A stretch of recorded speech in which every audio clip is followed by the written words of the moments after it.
Haleluya. Selamat pagi Bapak Ibu Saudara yang dikasihi Tuhan. Kembali kita ada di tempat ini untuk membesarkan nama Tuhan yang kita sembah, nama Tuhan yang kita puji. Haleluya. Besarkan Dia dengan segenap hati, dengan segenap kekuatan. Tuhan Raja Maha Besar,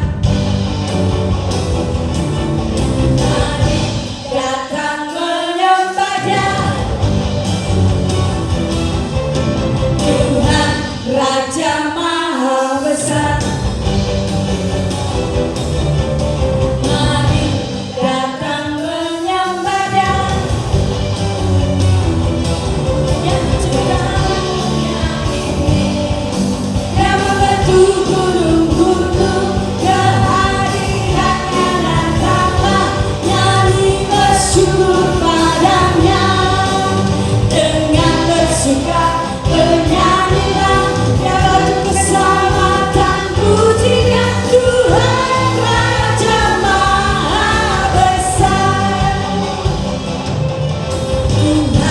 Raja Maha Besar, mari datang menyembah Dia. Tuhan Raja Maha Besar, mari datang menyembah Dia, mencipta dunia ini, yang membentuk gunung-gunung, kehadirannya datanglah, nyanyi bersyukur padanya, dengan bersuka bernyanyilah, Dia batu keselamatan, puji Dia Tuhan Raja Maha Besar, dengan bersuka bernyanyilah, Dia batu keselamatan, puji Dia Tuhan Raja Maha Besar. Tuhan Raja Maha Besar, mari datang menyembah Dia. Tuhan Raja Maha Besar, Tuhan Raja Maha Besar, mari datang menyembah Dia. Dia pencipta dunia ini, Dia membentuk gunung-gunung, kehadirannya datanglah, nyanyi bersyukur padanya, dengan bersuka bernyanyilah, Dia batu keselamatan, puji Dia Tuhan Raja Maha Besar, dengan bersuka bernyanyilah, Dia batu keselamatan, puji Dia Tuhan Raja Maha Besar. Dengan bersuka bernyanyilah, Dia batu keselamatan, puji Dia Tuhan Raja Maha Besar. Tuhan Raja Maha, Tuhan Raja Maha, Tuhan Raja Maha Besar. Haleluya, haleluya, haleluya. Kibarkan pemanjinya, Yesus Raja segala raja. Haleluya, bangkitlah gerejanya, kita lebih dari pemenang. Sudah haleluya, haleluya. Kibarkan pemanjinya, Yesus Raja segala raja. Haleluya, bangkitlah gerejanya, kita lebih dari pemenang.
hadapan-Mu Tuhan. Allah yang dahsyat, menjadikan kami lebih dari pemenang. Lebih dari pemenang dalam segala perkara. Yes, iblis tak dikalahkan oleh kuasa darahnya. Katakan, Allah di pihak kita, siapa dapat melawan? Kita lebih dari pemenang. Haleluya, kibarkanlah pancinya, Yesus Raja segala raja. Haleluya, haleluya, bangkitlah gerejanya, kita lebih dari pemenang. Haleluya, kibarkanlah pancinya, Yesus Raja segala raja. Haleluya, haleluya, bangkitlah gerejanya, kita lebih dari pemenang. Kita lebih dari pemenang. Katakan dengan imanmu, kita lebih dari pemenang. Haleluya, Allah kita hebat, Allah kita pemenang. Amin. Oleh karena itu, mari kita besarkan nama Dia, mari kita tinggikan Dia, kita sukakan hatinya pagi hari ini. Haleluya.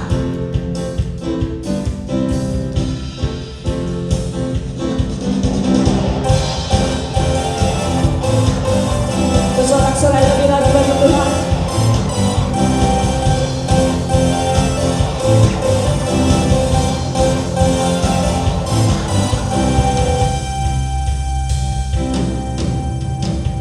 Kau yang hidup di dalamku,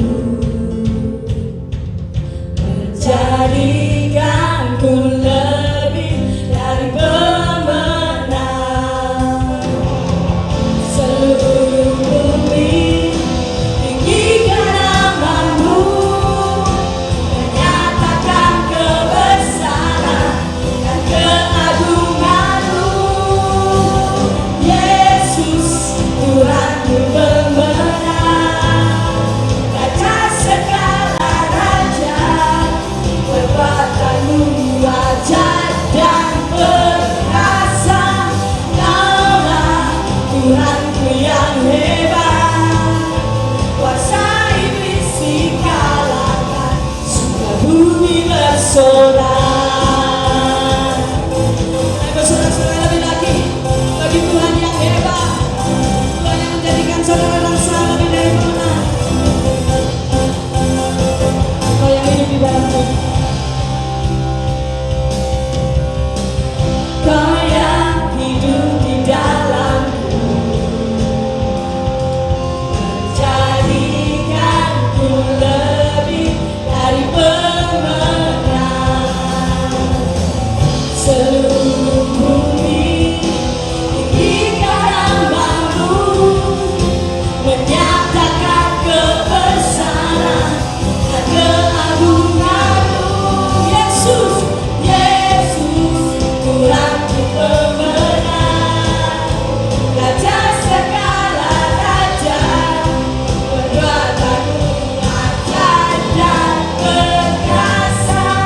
Kaulah Tuhanku yang hebat, kuasa iblis dikalahkan, surga bumi bersorak. Yesus, Tuhanku pemenang.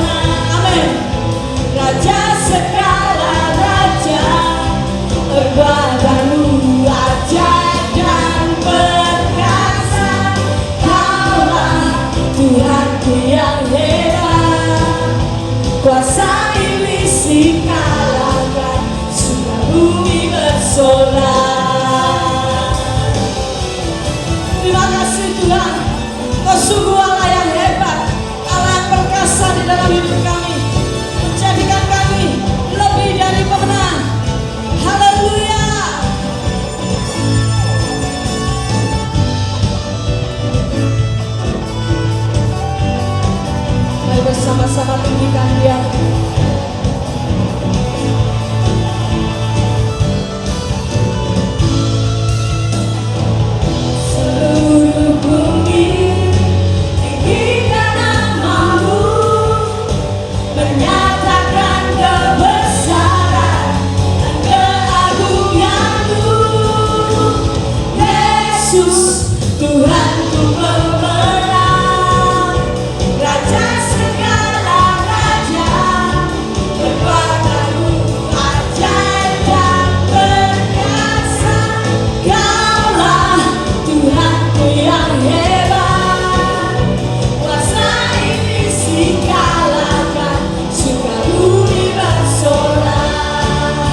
memiliki Allah seperti Engkau, Allah yang senantiasa ada di dalam kehidupan kami. Tuhan, pagi hari ini kami sungguh rindu Tuhan akan hadirat-Mu, akan kehadiran-Mu di dalam hidup kami. Bawa kami ya Tuhan masuk ke dalam hadirat-Mu, jamahlah kami. Mari kita katakan bersama-sama kerinduan kita akan Allah Roh Kudus untuk menjamah hati saudara dan saya pagi hari ini. Kita sungguh-sungguh mau nyatakan kerinduan kita, dan kita sungguh-sungguh mau dijamah, dilawat oleh Tuhan. Mari kita nyatakan bersama-sama.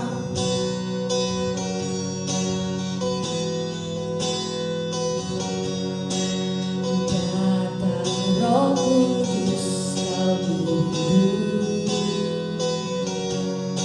dengan minyak yang baru mengalir penuhiku, mengalir pulihkanku. Kuasa-Mu bebaskan hidupku. Satu yang ku rindu, bersekutu denganmu. Aku lebih lagi tinggal di dalam-Mu, nikmati hadirat-Mu, jamahlah seluruh hidupku. Kuasa-Mu mengubah hidupku.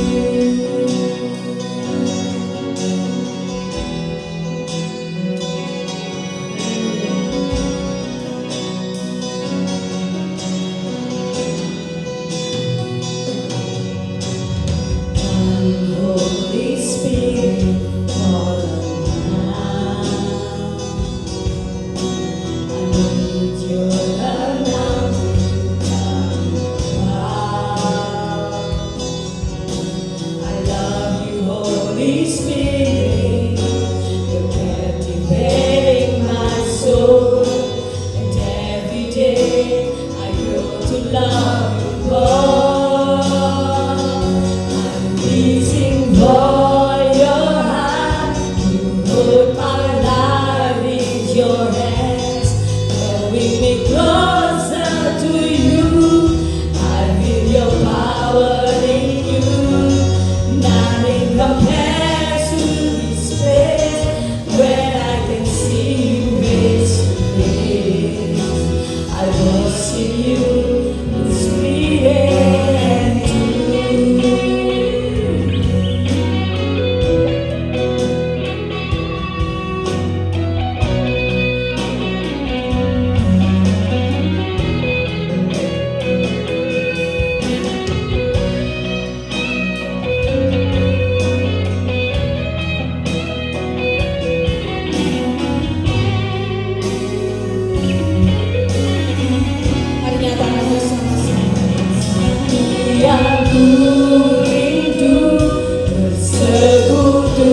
Denganmu, aku lebih lagi tinggal di dalam-Mu, nikmati hadirat-Mu, jamahlah seluruh hidupku. Kuasa-Mu mengubah hidupku. I'm missing for Your hand.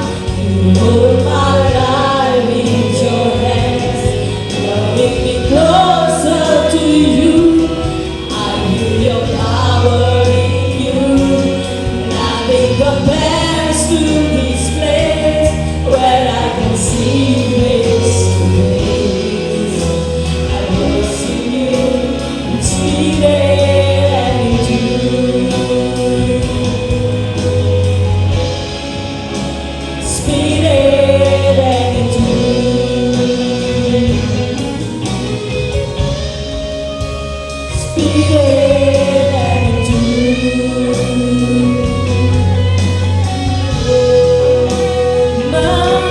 Menyembah-Mu Tuhan, di hadirat-Mu, di hadapan tata kemuliaan-Mu.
ku rindu bersekutu denganmu.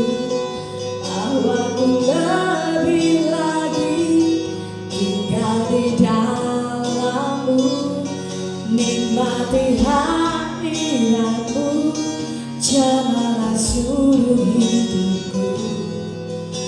Kuasamu mengubah hidupku.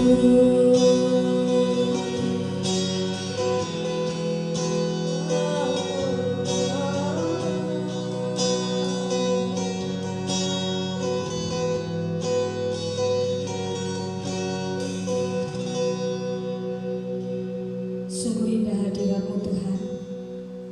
Terima kasih buat kehadiran-Mu pagi hari ini ya Tuhan. Kini tiba saatnya Engkau berbicara di tengah-tengah kami ya Tuhan. Kami perlu kebenaran-Mu, kami butuh firman-Mu Tuhan. Berbicaralah Tuhan, urapi hamba-Mu yang akan menyampaikan. Urapi setiap kami, dimanapun kami berada saat ini. Tak terbatas kuasa untuk menjamah kami. Berbicaralah Tuhan. Terima kasih Tuhan. Terima kasih. Kami siap menerima kebenaran-Mu. Berikan hati yang percaya. Berikan hati yang tidak ragu-ragu. Urapi Tuhan. Di dalam nama Tuhan Yesus. Haleluya. Amin.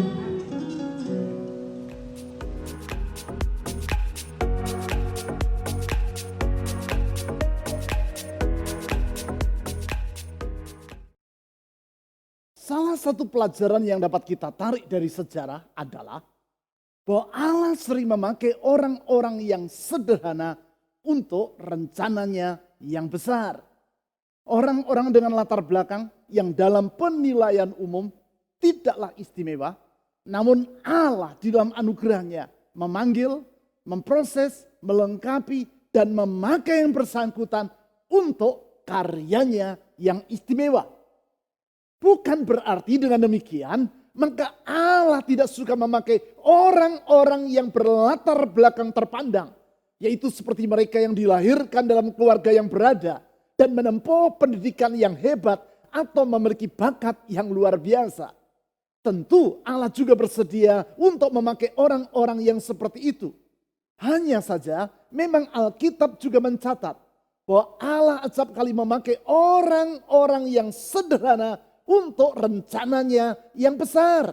Supaya dengan demikian orang akan menyadari betapa besar anugerah Tuhan dalam hidup mereka. Kesadaran yang membuat mereka tidak terjerumus ke dalam kesombongan. Namun di dalam kerendahan hati akan memuji-muji Tuhan karena anugerahnya yang mulia. Salah satu contoh dari hal ini dapat kita lihat dalam hidup Charles Spurgeon. Yang bersangkutan adalah salah seorang pengkhotbah yang terhebat di sepanjang sejarah gereja.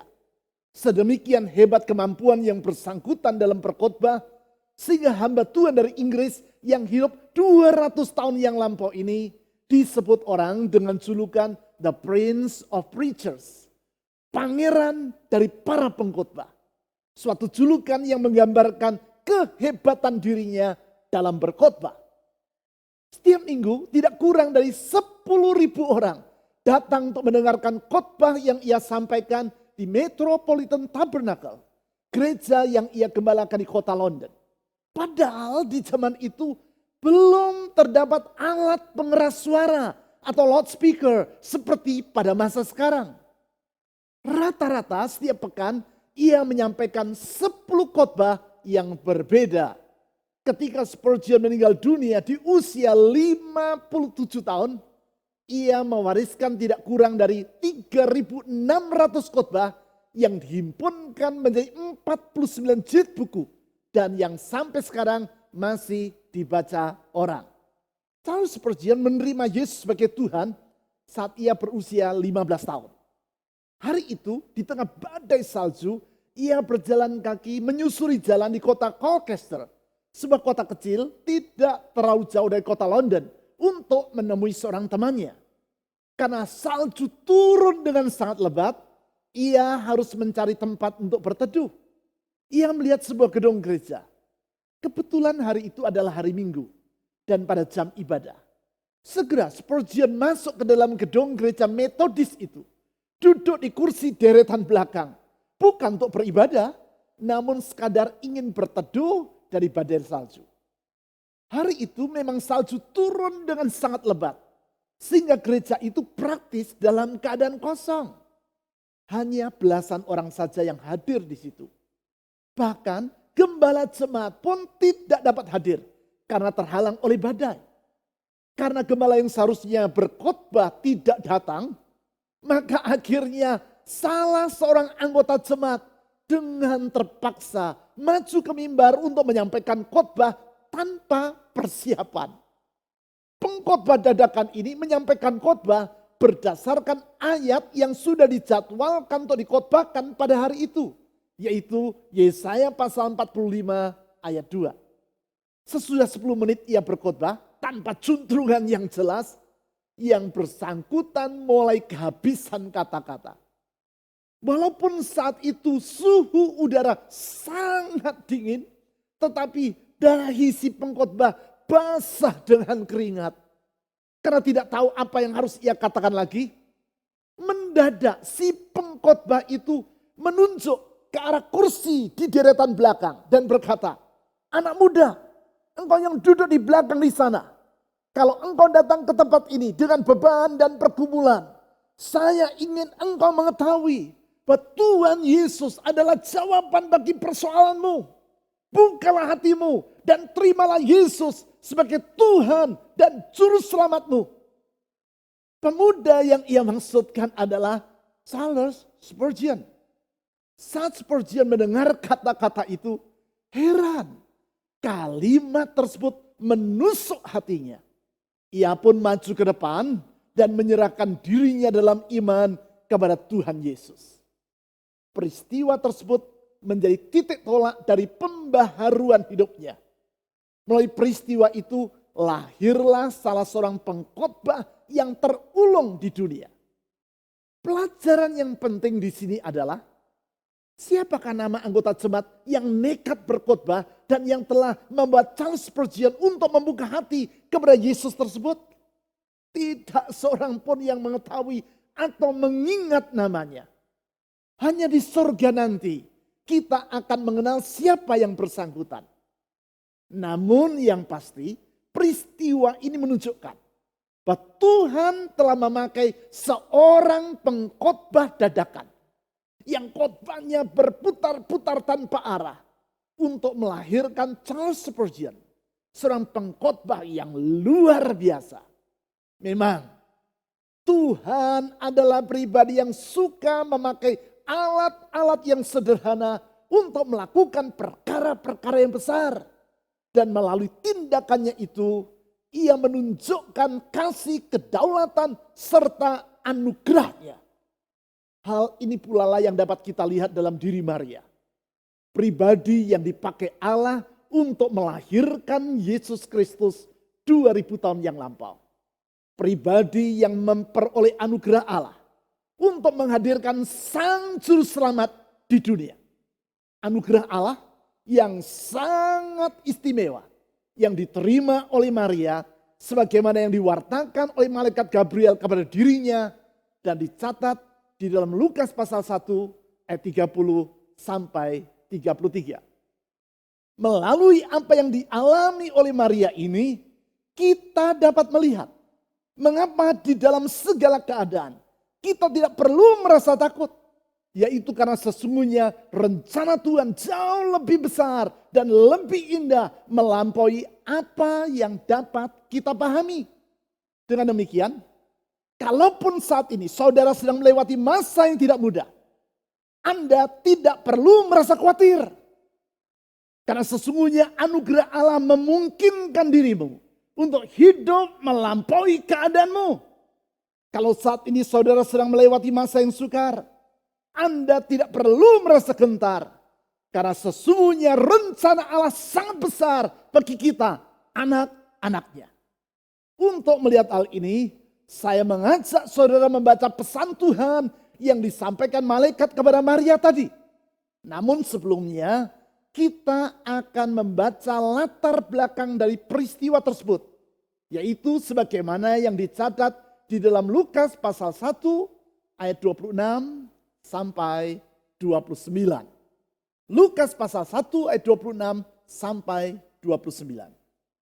Dalam bulan yang ke-6, Allah menyuruh malaikat Gabriel pergi ke sebuah kota di Galilea bernama Nazaret, kepada seorang perawan yang bertunangan dengan seorang bernama Yusuf dari keluarga Daud. Nama perawan itu Maria. Ayat 28. Ketika malaikat itu masuk ke rumah Maria, ia berkata, "Salam hai engkau yang dikaruniai, Tuhan menyertai engkau." Maria terkejut mendengar perkataan itu. Lalu bertanya di dalam hatinya, apakah arti salam itu? Di sini ditulis bahwa Maria terkejut. Atau di dalam bahasa Inggris yaitu greatly troubled. Sangat gelisah. Mengapa ia terkejut atau menjadi gelisah? Bukan karena ia melihat malaikat Gabriel. Namun seperti yang dicatat di ayat 29 yaitu karena perkataan yang disampaikan oleh Gabriel kepada dirinya. Perkataan yang dicatat di ayat 28 yaitu salam hai engkau yang dikaruniai, Tuhan menyertai engkau. Saban Gabriel, yaitu engkau yang dikaruniai tersebut, membuat Maria bertanya-tanya, apakah arti dari salam ini? Menanggapi rasa gelisah atau terkejut dalam diri Maria tersebut, di dalam Lukas pasal 1 ayat 30 sampai 33 ditulis, malaikat Gabriel menjelaskan maksud dari salam yang ia ucapkan. Lukas pasal 1 ayat 30 sampai 33. Jangan takut hai Maria. Di sini kembali malaikat berkata, jangan takut. Pertama-tama ia menyampaikannya kepada Zakaria, ayah Yohanes Pembaptis, 6 bulan sebelumnya. Sekarang ia menyampaikannya kepada Maria.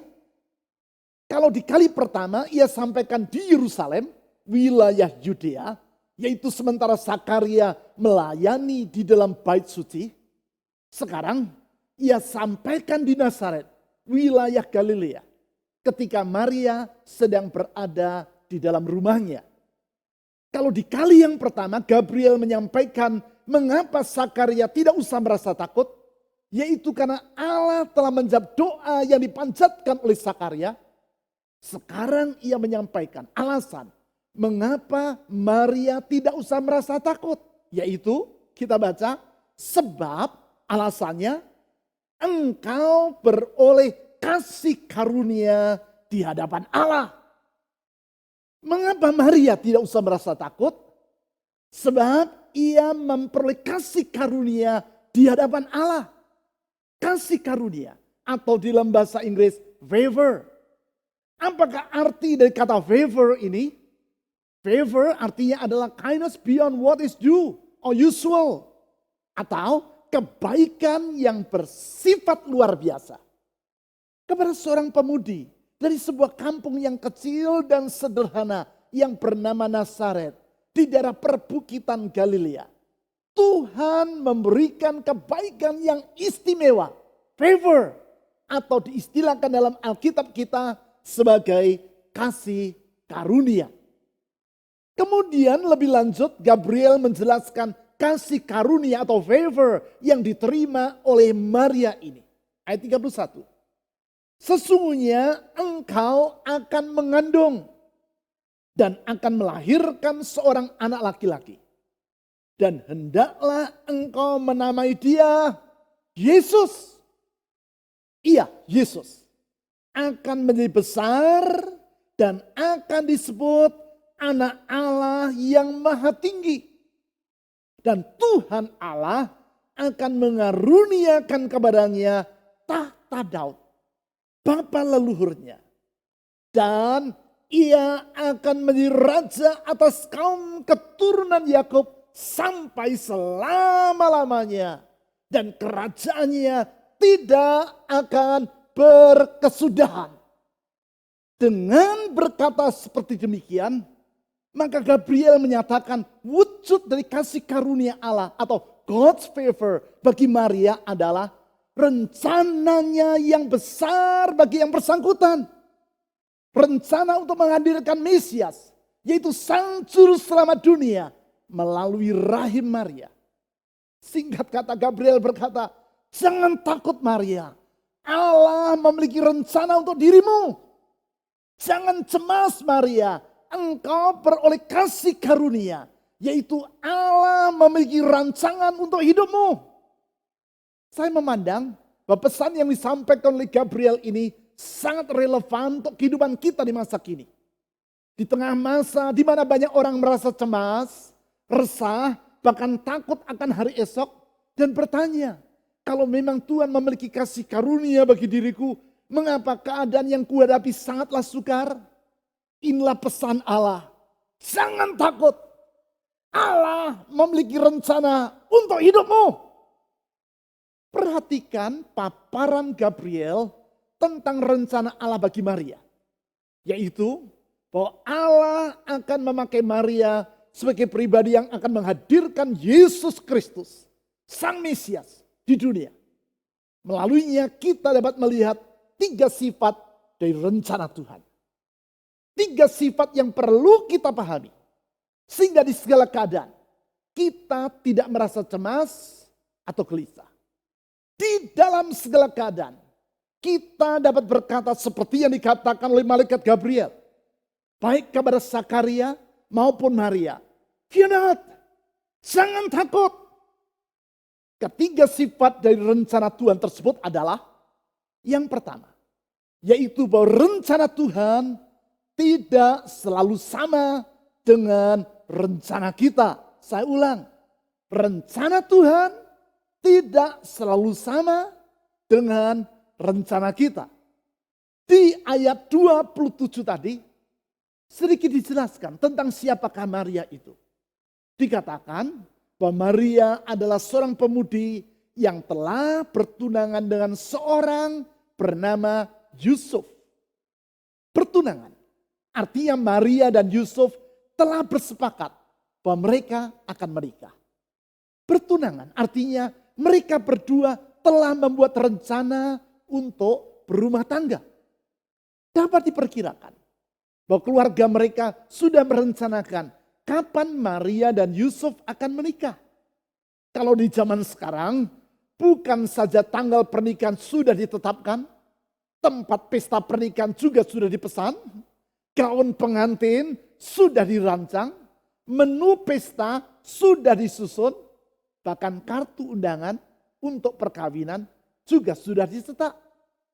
Namun di luar yang disangkakan oleh Maria, hari itu malaikat menampakkan diri kepadanya dan menyampaikan berita. Maria, engkau akan mengandung dan akan melahirkan seorang anak laki-laki. Kalau berita itu disampaikan kepada Maria sesudah ia menikah, maka perkataan Gabriel ini tidak akan mengejutkan dirinya. Kalau berita ini diwartakan Gabriel sesudah Maria bertahun-tahun menikah dan belum kunjung dikaruniai keturunan, tentu Maria akan menyambutnya dengan gembira. Namun masalahnya saat itu Maria dan Yusuf belum menikah. Jelas mengandung sebelum menikah sama sekali di luar yang diharapkan ataupun direncanakan oleh Maria bagi dirinya. Namun itulah sifat dari rencana Tuhan. Yaitu tidak selalu sama dengan rencana kita. Memang ada kalanya sama, namun tidak selalu berjalan seiring. Kalau kita menyadari akan hal ini, dan kita ingin hidup dalam rencana Tuhan, maka kita harus selalu siap apabila Tuhan melakukan interupsi dan mengubah rencana kita. Itulah yang dikatakan oleh Dietrich Bonhoeffer, teolog dari Jerman yang sangat terkenal. Dan yang tulisan-tulisannya beberapa kali pernah saya kutip dalam khotbah saya. Bonhoeffer yang karena sikapnya dalam menentang kediktatoran Hitler, sehingga ia dijatuhi hukuman mati 1 bulan sebelum pemerintah Nazi Jerman menyerah kalah kepada tentara sekutu. Di dalam bukunya yang berjudul Life Together atau Kehidupan Bersama, ia menulis seperti berikut. Kita harus siap untuk mengalami interupsi oleh Tuhan. Tuhan senantiasa berpapasan dengan jalan kita dan membatalkan rencana kita. Artinya, tidak jarang jalan yang kita tempuh ternyata berseberangan dengan jalan yang Tuhan rencanakan. Di saat seperti itu, Tuhan di dalam kasih karunia-Nya melakukan interupsi dan membatalkan rencana kita. Itulah yang dialami oleh Maria. Tuhan melakukan interupsi dan mengubah rencana Maria dengan rencananya. Apabila hal yang sama kita alami, kita tidak perlu menjadi takut atau marah kepada Tuhan. Kita harus menyadari bahwa kita bukanlah Tuhan dan Tuhan bukanlah manusia. Kita perlu bersyukur bahwa Tuhan bukan manusia. Kalau ia sama dengan manusia, justru kita akan merasa cemas. Sebab kemampuan dan hikmat manusia bersifat terbatas. Sehingga rencana yang mereka buat jauh dari sempurna. Tetapi tidak demikian halnya dengan Tuhan. Dia adalah pribadi yang hikmat dan kuasanya tidak terbatas. Oleh sebab itu adalah wajar apabila rencananya tidak selalu sama dengan rencana kita. Selanjutnya sifat yang kedua dari rencana Tuhan adalah rencananya tidak selalu lebih mudah daripada rencana kita. Saya ulang, rencananya tidak selalu lebih mudah daripada rencana kita. Bukan saja rencana Tuhan tidak selalu sama dengan rencana yang kita susun bagi diri kita sendiri. Rencananya juga tidak jarang bersifat lebih sukar. Hal itulah yang dialami oleh Maria. Dengan menghadirkan Yesus Kristus di dunia melalui kandungannya, bukan saja Tuhan menginterupsi rencana Maria dalam hal berumah tangga, ia juga menghadapkan Maria kepada situasi yang sangat sukar.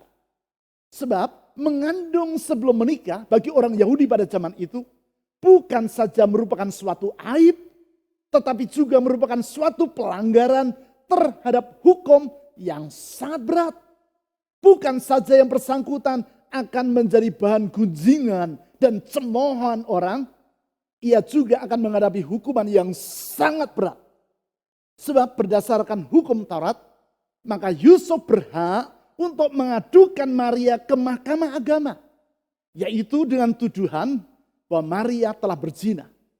Sebagai bukti, yaitu Maria telah mengandung sebelum mereka menikah. Sesuai dengan hukum Taurat, bila Yusuf tidak dapat menerima keadaan Maria yang mengandung di luar pernikahan tersebut, maka Maria akan dijatuhi hukuman, yaitu dilempari dengan batu sampai mati. Suatu cara kematian yang sangat mengerikan dan menyakitkan. Suatu risiko yang luar biasa besarnya. Hal ini menunjukkan bahwa rencana Tuhan tidak selalu lebih mudah dibandingkan rencana kita. Memang melalui cara itulah Allah menguji iman dan penyerahan kita kepadanya. Risiko yang dihadapi oleh Maria oleh karena harus mengandung sebelum menikah ini menguji iman dan penyerahan dirinya kepada Tuhan. Apabila ia percaya kepada Tuhan, maka Maria tidak akan merasa khawatir ketika ternyata rencana Tuhan tidak lebih mudah daripada rencana yang telah ia buat. Di dalam iman, ia akan menyerahkan diri ke dalam rencana Tuhan tersebut. Almarhum Ronald Reagan, Presiden Amerika Serikat, di bagian awal dari buku riwayat hidupnya, An American Life, menulis sebagai berikut. Katanya, aku dididik untuk mempercayai bahwa Allah memiliki rencana untuk semua orang. ibuku, kata yang bersangkutan, memberitahu diriku bahwa semua hal adalah bagian dari rencana Allah. Bahkan kemunduran yang paling memedihkan pun pada akhirnya akan berjalan dengan baik. Ibuku berkata, nanti akhirnya engkau akan berkata, kalau saja saat itu aku tidak mengalami kesukaran, maka hal yang lebih baik yang terjadi saat ini tidak akan kualami. Ya, kalau saja Maria tidak bersedia menghadapi risiko kesukaran karena hidup menurut rencana Allah, maka hal yang lebih baik, yaitu menjadi perempuan yang menghadirkan Sang Mesias di dunia, tidak akan ia alami. Kalau ia tidak bersedia menerima rencana Tuhan yang tidak lebih mudah itu bagi dirinya, maka namanya bisa jadi tidak akan terekam dalam Alkitab seperti hari ini. Itu sebabnya, kalau saat ini saudara sedang menghadapi realitas bahwa rencana Tuhan bagi dirimu tidak lebih mudah daripada rencana Anda, tak usah saudara merasa takut. Karena sesungguhnya Tuhan di dalam kedaulatannya memegang kendali atas segala sesuatu. Di dalam keyakinan itulah, mari kita mengisi hari-hari menjelang akhir tahun ini dengan semakin berserah kepada Tuhan. Penyerahan diri yang kita lakukan melalui doa kepada-Nya. Oleh karena itu, saya terus mengajak saudara untuk mengisi akhir tahun ini dengan melakukan ibadah harian. Yaitu beribadah secara pribadi 3 kali sehari. Pagi, siang, dan petang. Selain itu saya mengajak saudara untuk mengikuti doa setiap Sabtu pagi. Doa yang disiarkan secara live streaming. Dan yang dapat saudara ikuti melalui YouTube channel Doa Fajar Pengharapan Live. Seperti biasanya, doa pagi di hari Sabtu yang ketiga, kali ini yaitu pada tanggal 19 Desember tahun 2020, akan disertai dengan perjamuan kudus. Saudara dapat mengambil roti dan anggur di gedung gereja kita di Pasir Koja, Kopo, dan Lembang. Ini merupakan perjamuan kudus yang terakhir yang kita selenggarakan pada tahun ini. Di dalam ibadah doa pagi tersebut, saya akan membimbing saudara untuk masuk ke dalam hadirat Tuhan, serta mendoakan semua saudara. Sekarang, sifat yang ketiga dari rencana Tuhan, yaitu rencananya selalu lebih indah daripada rencana kita. Rencananya selalu lebih indah daripada rencana kita. Bukan saja rencana Tuhan tidak selalu sama dengan rencana kita, dan tidak selalu lebih mudah daripada rencana kita. Yang pasti, rencananya selalu lebih indah daripada rencana kita. Seindah apapun rencana yang disusun oleh Maria dan Yusuf bagi pernikahan mereka, rencana Tuhan lebih indah daripada itu. Kalau saja Maria tidak mengalami kasih karunia Tuhan, yaitu dalam hal memakai dirinya untuk menghadirkan Yesus Kristus di dunia, maka nama mereka berdua tidak akan pernah kita kenal. Hidup mereka akan terkubur oleh debu sejarah, seperti nama dari orang-orang lain yang hidup sezaman dengan mereka di Nazaret. Hanya karena Maria hidup di dalam rencana Tuhan, maka nama mereka berdua menjadi buah tutur orang di masa Natal seperti sekarang ini. Saya pernah bercerita, ketika masih bocah, salah satu cita-cita saya adalah menjadi tentara. Cita-cita yang terpendam dan yang tidak saya perjuangkan. Malahan saya berkuliah di jurusan teknik elektro. Sekitar 3 bulan sesudah saya lulus kuliah dan sudah bekerja di sebuah perusahaan di Surabaya, saya mendapat panggilan dari Mabes TNI yang waktu itu namanya masih Mabes ABRI untuk mengikuti Milsuk atau militer sukarela. Istilahnya sih sukarela. Namun kalau kita tidak memenuhi panggilan itu, maka kita akan dianggap telah melanggar undang-undang. Sehingga akan kena hukuman pidana. Bagi saya masuk Milsuk bukan masalah. Karena memang seperti yang tadi saya katakan, salah satu cita-cita saya adalah menjadi tentara. Malahan ini merupakan suatu kesempatan yang istimewa. Sebab mereka yang lolos seleksi akan dimasukkan ke dalam pendidikan milsuk selama 1 tahun di Sekolah Calon Perwira atau Secapa Bandung. Dan selesai pendidikan langsung menyandang pangkat Letnan 1. Singkat cerita, saya menghadap ke Rindam atau Resimen Indok Kodam. Dalam hal ini Kodam Brawijaya, sesuai dengan surat panggilan yang saya terima tadi. Di situ saya melihat beberapa orang teman kuliah saya juga mendapat panggilan yang sama.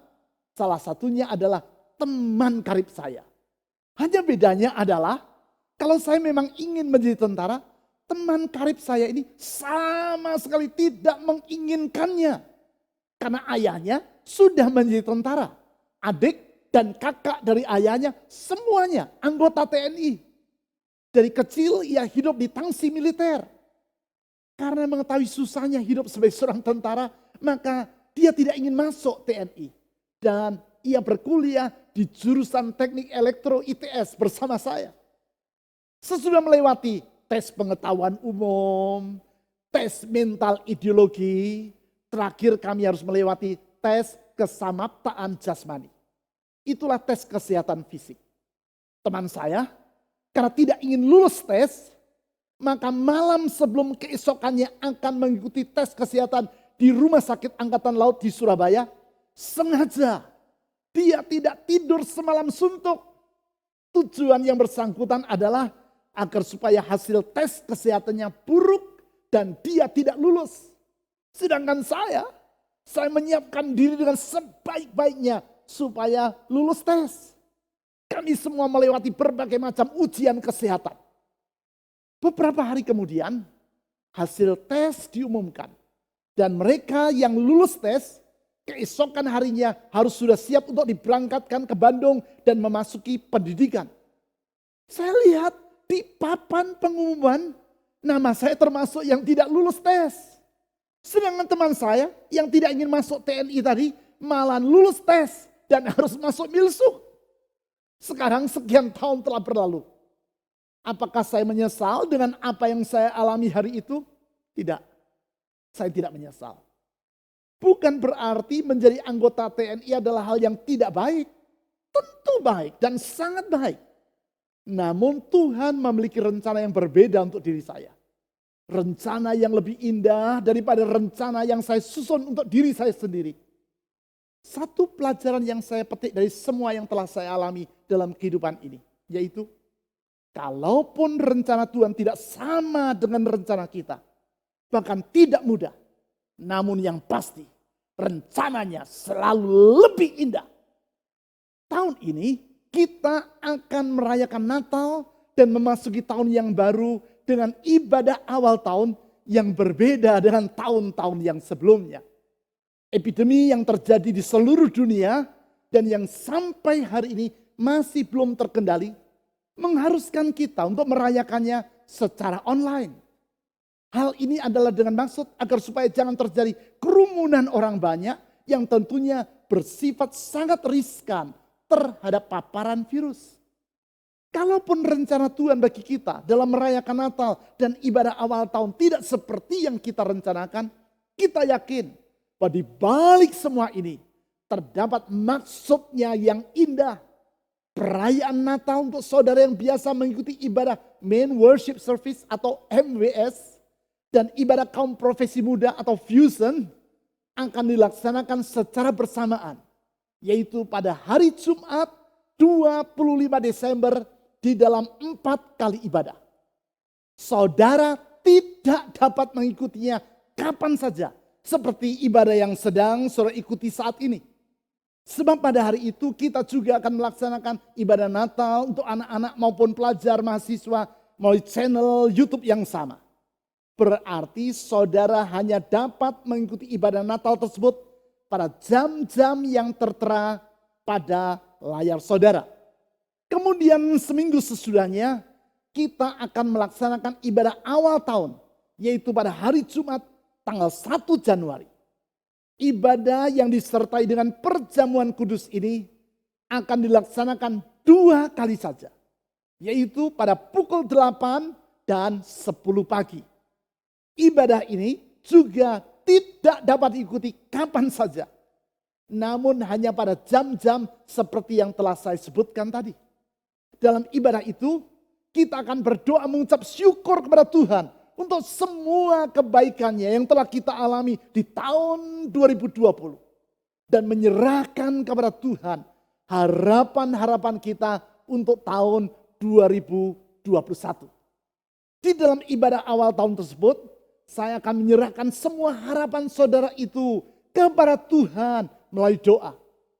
Petunjuk teknis tentang bagaimana saudara dapat menyampaikan pokok-pokok doa saudara tersebut akan diumumkan lebih lanjut dalam ibadah minggu depan.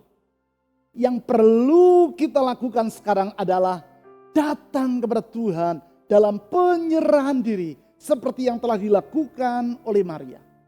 Yaitu sebagaimana yang dicatat dalam Lukas pasal 1 ayat 38. Maria menanggapi berita kasih karunia yang disampaikan Gabriel dengan berkata, "Sesungguhnya aku ini adalah hamba Tuhan. Jadilah padaku menurut perkataanmu itu."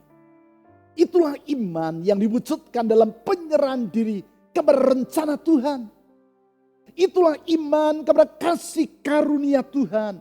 Sehingga walaupun rencana Tuhan berbeda dengan yang ia rencanakan. Dan tidak lebih mudah daripada rencana yang telah ia susun untuk dirinya.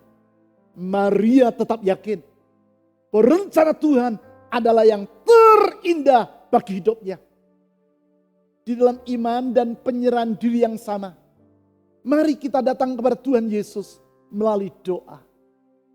Bawalah seluruh beban dalam hidupmu kepada Tuhan Yesus, Sang Mesias, yaitu Juru Selamat kita. Bawalah seluruh kekhawatiranmu kepadanya. Jangan takut, fear not. Allah memiliki rencana yang indah untuk hidupmu. Mari kita berdoa. Tuhan Yesus, Engkau memiliki rencana yang indah bagi hidup kami. Kami sadar acap kali rencanamu tidak sama dengan rencana kami. Karena hikmatmu jauh lebih tinggi dan lebih besar dibandingkan pemahaman kami. Dan itu sebabnya kami percaya, kalaupun rencana yang kami buat berbeda dengan rencanamu, dan engkau melakukan intervensi dan menginterupsi rencana kami, dan mengubah rencana kami dengan rencanamu, kami percaya, di balik semua itu, ada maksudmu yang indah bagi hidup kami. Ada maksudmu yang jauh lebih besar bagi hidup kami. Dalam penyerahan diri dalam iman kepadamu, kami mau berkata seperti yang dikatakan oleh Maria, jadilah padaku menurut kehendakmu. Jadilah padaku menurut firman-Mu. Oh Tuhan, jadilah dalam diriku menurut rencanamu itu. Kami percaya Engkau baik. Kami percaya Engkau baik. Kami percaya Engkau baik. Rencanamu selalu yang terbaik bagi diri kami. Tuhan Yesus, dengan keyakinan itu kami mau menatap masa depan tanpa merasa takut. Dalam keyakinan itu kami memasuki hari esok tanpa gentar. Kami percaya kalau Tuhan beserta dengan kami dan kami hidup dalam rencanamu, perkara yang indah sedang menanti di hadapan kami.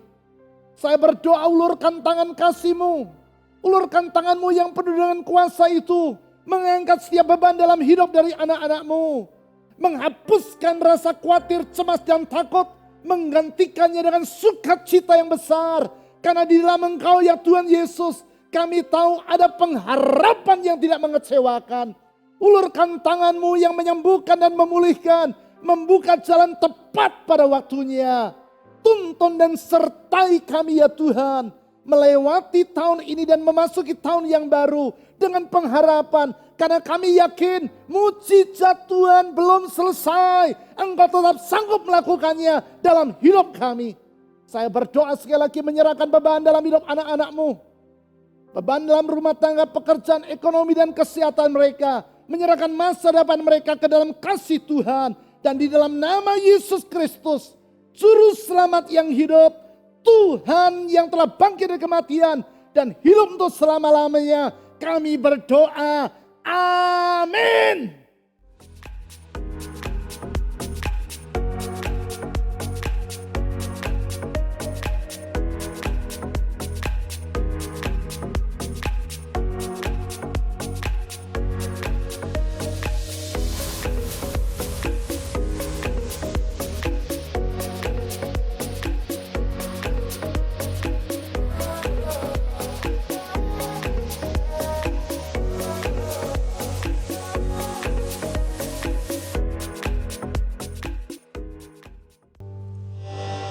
Haleluya, biarkan terpancingnya Yesus Raja segala raja. Haleluya, bangkitlah gerejanya, kita lebih dari pemenang. Haleluya, kibarkan pancinya, Yesus Raja segala raja. Haleluya, bangkitlah gerejanya, kita lebih dari pemenang. Kita